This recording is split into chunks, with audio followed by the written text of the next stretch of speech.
नमस्कार शिक्षक साथियों, आज यानी कि 8 अप्रैल 2024 को सुप्रीम कोर्ट में बीएड बनाम डीएलएड का आपके यहाँ पर सुनवाई हुआ, जो कि फाइनल आपके यहाँ पर कंप्लीट सुनवाई हो चुकी है। इसमें बीएड को भी जीत मिला है और साथ में बीएड को यहाँ पर हार भी मिला है। तो क्या आपका ये मामला है, इसको लेकर बात करेंगे। उसके साथ ही यहाँ पर जो आपका एनआर डीएलएड का मैटर है, तो ये भी आपका सुप्रीम कोर्ट में मैटर था। तो इसमें जो एनआर से डीएलएड है उनको यहाँ पर थोड़ा सा जीत यहाँ पर मिला है, राहत मिला है। क्या आपका एनआर डीएलएड का मैटर है, इसको लेकर भी हम यहाँ पर जो है बात करेंगे। सबसे पहले यहाँ पर जो आपका बीएड बनाम जो आपका डीएलएड का क्या आपका मैटर है, इसको लेकर हम यहाँ पर बात करें। देखिए, कई सारे स्टेट में आपका बीएड वाला आपका मैटर जो है वो चला था, प्राइमरी में शामिल होने को लेकर। कुछ स्टेट की जो आपकी वैकेंसी थी उसमें यहाँ पर आपका ज्वाइनिंग वगैरह आपका पेंडिंग था, ये आपका मामला था। और यहाँ पर ऑलरेडी बहुत सारे बीएड कैंडिडेट हैं जो ऑलरेडी प्राइमरी में गवर्नमेंट टीचर बन चुके हैं, तो उनका यहाँ पर आपका मामला सुप्रीम कोर्ट में जो है आपका आज यहाँ पर सुना गया, जो कि फाइनल यहाँ पर आपका कंप्लीट सुनवाई हो चुका। तो इसमें आप यहाँ पर देखेंगे तो इसमें आपका यही सुनवाई हुआ कि ये आपका कब से लागू होगा, क्योंकि आपने देखा था कि सुप्रीम कोर्ट की तरफ से आपके 11 अगस्त 2023 को जब आपके डिसीजन दिए गए थे कि बीएड आपका प्राइमरी में एलिजिबल नहीं रहेगा, यानी बीएड जो आपका क्वालिफिकेशन है वो आपके यहाँ पर प्राइमरी के लिए मान्य नहीं होगा। तो उस टाइम पे सुप्रीम कोर्ट की तरफ से ये आपका नहीं बताया गया था कि ये आपका कब से लागू होगा, क्योंकि ऑलरेडी बहुत सारे टीचर थे वो अपना प्राइमरी में ज्वाइनिंग कर लिए थे, या फिर कई सारे स्टेट में आपने देखा था कि उस टाइम पे जो आपकी वैकेंसी थी वो आपकी पेंडिंग थी। और सुप्रीम कोर्ट की तरफ से डिसीजन आने के बाद भी क्या हुआ कि बीएड कैंडिडेट को प्राइमरी में आपका नियुक्ति पत्र वगैरह जो है आपका दे दिया गया। तो यही आपका आज जो है आपका सुप्रीम कोर्ट में यहाँ पर क्लियर आपका किया गया कि ये आपका जो बीएड प्राइमरी में एलिजिबल नहीं होगा, ये आपका कब से एलिजिबल नहीं होगा। क्या जब आपका सुप्रीम कोर्ट की तरफ से डिसीजन दिया गया यानी 11 अगस्त 2023 से मान्य नहीं होगा, या फिर जब बीएड को प्राइमरी में शामिल करने को लेकर एनसीटी की तरफ से जब आपके गजट प्रकाशित किए गए थे और वो आपका गजट सुप्रीम कोर्ट की तरफ से जब आपका खारिज कर दिया गया, तो उस डेट से बीएड आपका मान्य नहीं होगा। और उस डेट के बाद जितने भी बीएड कैंडिडेट नौकरी प्राइमरी में जो है वो अपना ज्वाइनिंग किए हैं या फिर नौकरी कर रहे हैं, उन सभी शिक्षकों को यहाँ पर नौकरी से आपका बाहर किया जाए। तो इस मामले को लेकर आपका यहाँ पर सुप्रीम कोर्ट में फाइनल यहाँ पर आपका सुनवाई हुआ। देखिए, सुप्रीम कोर्ट में यहाँ पर क्या है कि दो तरीके का जो है आपका डिसीजन दिया गया, यानी एक में आप यहाँ पर देखेंगे तो जो डीएलएड कैंडिडेट हैं उनको यहाँ पर एक तरीके से हार भी मिला है और एक तरीके से डीएलएड कैंडिडेट को यहाँ पर जीत भी मिला है। और एक तरफ आप यहाँ पर देखेंगे तो बीएड कैंडिडेट और खासतौर पर जो बीएड ऑलरेडी प्राइमरी में टीचर हैं उनको यहाँ पर जीत भी मिला है और एक तरीके से हार भी मिला है। अब यहाँ पर सोचेंगे कि कैसे जीत मिला, कैसे यहाँ पर हार मिला। देखिए, यहाँ पर उनकी नौकरी किस आधार पर हुई है वो आपके यहाँ पर मैटर करेगा कि आपको यहाँ पर जीत मिला है या फिर आपको यहाँ पर हार मिला है। यदि मान लीजिए यहाँ पर क्या है कि आप लोग बीएड कैंडिडेट हैं और आप यहाँ पर प्राइमरी में गवर्नमेंट टीचर बन रहे हैं, ऑलरेडी आप यहाँ पर नौकरी कर रहे हैं, और जो आपकी नौकरी है वो आपके यहाँ पर नौकरी हाई कोर्ट की तरफ से सब्जेक्ट टू आउटकम नहीं है, यानी वो जो आपकी वैकेंसी है या फिर जो आपकी नियुक्ति है, जब आप फॉर्म सबमिट किए थे तो उसमें जो आपका नोटिफिकेशन था उसमें जो आपके मिनिमम क्वालिफिकेशन बीएड आपका था कि प्राइमरी के लिए आप यहां पर एलिजिबल हैं यदि आपके पास मिनिमम क्वालिफिकेशन बीएड है। और वो जो आपका नियुक्ति प्रक्रिया था वो आपका हाई कोर्ट में चैलेंज नहीं किया गया, और बिना चैलेंज किए यानी आपके नौकरी पे किसी भी तरीके का दिक्कत नहीं है और आप फ्रेश आप नियुक्ति वगैरह पा चुके हैं, तो आपका यहाँ पर जो है वो जीत मिला है। यानी आप बीएड भले ही कैंडिडेट हैं, आप किस तरीके से आपका ब्रिज कोर्स कंप्लीट होगा या फिर नहीं होगा वो आपका यहाँ पर कुछ भी मैटर आपका नहीं करता है। बस यहाँ पर आप लोग का जीत जो है आपका मिल चुका है, आप यहाँ पर नौकरी में बने रहेंगे, यानी आप लोग को यहाँ पर किसी भी तरीके का आपका यहाँ पर दिक्कत नहीं होगा। और यदि मान लीजिए आप लोग के यहाँ पर जो नियुक्ति हुआ, जब आपने प्राइमरी के लिए जब आपके स्टेट में जब आपके लिए प्राइमरी के लिए आपका फॉर्म सबमिट कराया गया और आप यहाँ पर बीएड कैंडिडेट थे, फिर जब आप लोग का फाइनल जब आपका नियुक्ति मिला उससे पहले क्या है कि हाई कोर्ट में आपका मामला गया और हाई कोर्ट की तरफ से आपके डिसीजन दिए गए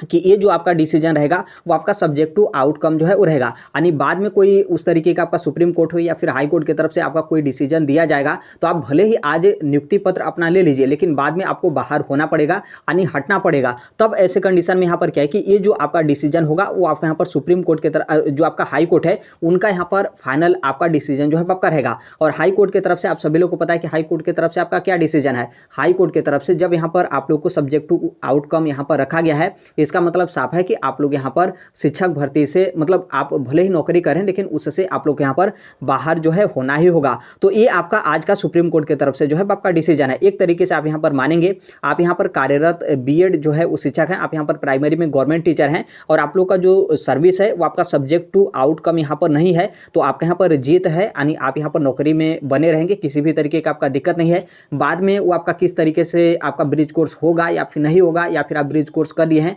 उसका यहाँ पर कुछ भी मैटर नहीं है, लेकिन आप लोग यहाँ पर नौकरी में बने रहेंगे, किसी भी तरीके का आपका दिक्कत नहीं है। बाकी जिनकी भी यहाँ पर नौकरी आप किसी भी स्टेट से हैं और आपका जो नियुक्ति पत्र है यानी आपका जो भी चयन है वो आपका सब्जेक्ट टू आउटकम यदि है, यदि आपका जो चयन है वो आपका चयन सब्जेक्ट टू आउटकम है, तो इसका मतलब साफ है कि आप लोग को यहाँ पर बैड न्यूज है और आप लोग के यहाँ पर जो भी हाई कोर्ट वगैरह है उसके तरफ से तो ऑलरेडी आपको सब्जेक्ट टू आउटकम रखा ही गया है। तो यहाँ पर आने वाले समय में आप लोग को यहाँ पर बाहर जो है वो होना पड़ेगा, ऐसा आपका सुप्रीम कोर्ट की तरफ से आज का यहाँ पर डिसीजन है। ये आपका बीएड वाले मामले को लेकर हो गया।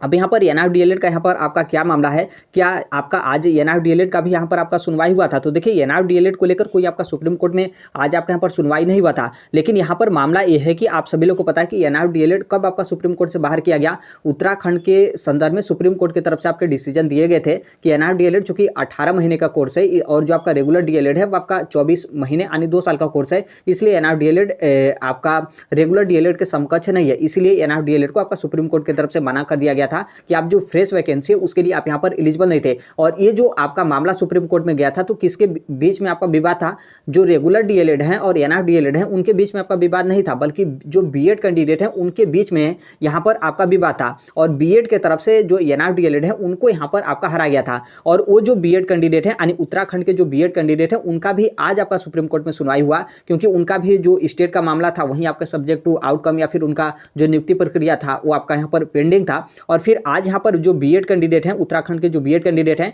आज उनका यहाँ पर सुप्रीम कोर्ट में जो है वो सुनवाई हुआ। और यहाँ पर सुप्रीम कोर्ट की तरफ से जो बीएड कैंडिडेट हैं उनको यहाँ पर साफ तौर पे मना कर दिया गया और उनका जो केस वगैरह है हर एक चीज़ केस वगैरह यहाँ पर डिसमिस यानी खारिज आपका यहाँ पर कर दिया गया। यानी जो उत्तराखंड के बीएड कैंडिडेट जो एनआईएफ डीएलएड को हराए थे आज वो खुद जो है वो सुप्रीम कोर्ट से हार गए, यानी उनका जो भी यहाँ पर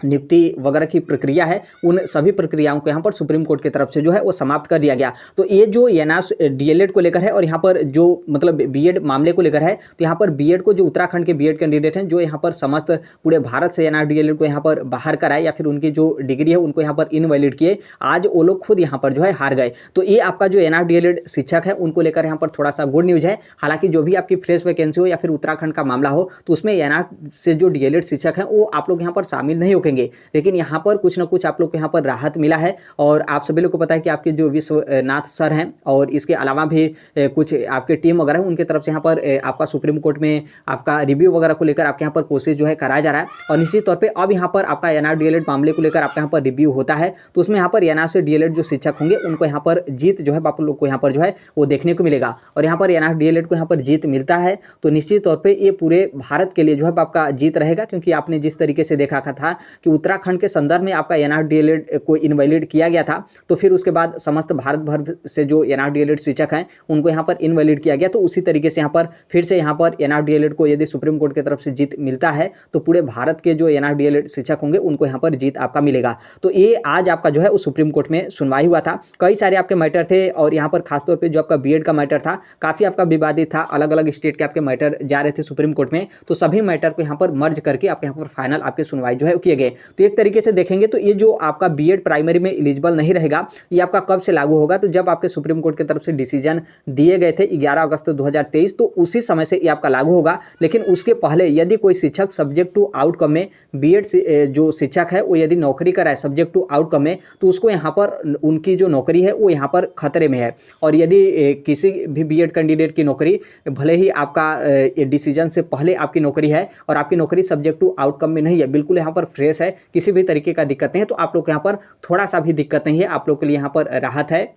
आप लोग का जो नौकरी है उसी तरीके से आपका बरकरार जो है वो रहेगा। तो यही आपका सुप्रीम कोर्ट की तरफ से डिसीजन है। बाकी जैसे ही आपके ऑर्डर वगैरह आ जाएंगे तो ऑर्डर वगैरह में किस तरीके से आपका मेंशन रहेगा, हालांकि हम ऑर्डर टेलीग्राम पर भी जो है वो शेयर कर देंगे, कमेंट बॉक्स में आपको टेलीग्राम का लिंक जो है वो देखने को मिलेगा, तो वहाँ से आप जो है वो जुड़ जाएगा। बाकी किस तरीके से आपका ऑर्डर होगा उसको लेकर भी हम यहाँ पर जो है बात करेंगे। उसी को लेकर आप यहाँ पर न्यूज़पेपर थोड़ा सा यहाँ पर कटिंग जो है वो देख सकते हैं। ये आपका जो है वो आज के सुनवाई को लेकर आपका यहाँ पर दिया गया कि बीएड शिक्षकों पर यहाँ पर सुप्रीम कोर्ट का बड़ा फैसला। यहाँ पर जो आपका अगस्त 2023 के सुप्रीम कोर्ट की तरफ से फैसले आपके दिए थे कि पहले प्राइमरी शिक्षक के रूप में बीएड जो डिग्री धारक हैं उनको यहाँ पर सुप्रीम कोर्ट से बड़ी यहाँ पर राहत जो है मिली है। राहत का मतलब यही है कि यहाँ पर जिनकी भी नौकरी किसी भी शर्त के साथ आपकी नहीं हुई है, यानी आपकी नौकरी में कोई आपका शर्त नहीं है, हाई कोर्ट की तरफ से आपका कोई रुकावट वगैरह नहीं है, तो आप यहाँ पर बिल्कुल जो है वो सेफ हैं। लेकिन यहाँ पर आपका बोला गया कि आपकी जो नौकरी है अंतरिम है, यानी सब्जेक्ट टू आउटकम यहाँ पर है। तो ऐसे मामले में यहाँ पर क्या है कि जो आपका सुप्रीम कोर्ट है उसका फैसला आपका निर्भर करेगा, यानी 11 अगस्त 2023 का जो आपका डिसीजन है वो आपके यहाँ पर लागू रहेगा,